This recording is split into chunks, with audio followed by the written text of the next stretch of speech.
Let's make my Darting Skies quilt pattern using only a layer cake. Layer cakes are 10-inch squares, and for this pattern you will need 42 10-inch squares, which will yield you a 48-inch by 56-inch throw size quilt. So let's get started. With each 10-inch square, you will subcut them into two 5-inch squares and one 4.5-inch by 8.5-inch rectangle. Once everything is cut, you will select two 5-inch squares in mixed prints. On the wrong side of one of the 5-inch squares, you will draw a 45-degree line from corner to corner with a fabric marking tool. Then you will place the two 5-inch squares on top of each other, right sides together, and sew a 1/4-inch seam allowance on both sides of that line you just drew. Then you will take a pair of fabric scissors or a rotary cutter and cut on that line that you just drew and create two half-square triangles measuring at a 4.5-inch square.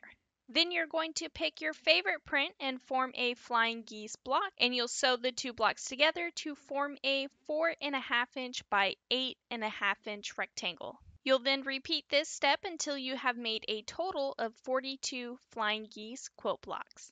Now here is a quick tip for my beginner quilters who are just learning how to sew on the bias to create half square triangles. Now in the very beginning, you're going to cut two 5-inch squares and one 5-inch by 10-inch rectangle instead. That way when you form your flying geese quilt block, you will then measure a few of them and trim your 5-inch by 10-inch rectangles to the exact same size. But once again, your flying geese should measure as a 4.5-inch by 8.5-inch rectangle. Sewing on the bias can be a little bit challenging in the beginning for my beginners, but this little quick tip will help make sure that everything stays the same size for when you piece it all together. Now what we're going to do is form two different quilt blocks. With block 1, we are going to place the flying geese on top with the rectangle print on bottom. Then for block 2, we are going to place the flying geese on the bottom with the rectangle print on top. Then you'll just repeat this step until you have made a total of 21 quilt blocks for both block 1 and block 2.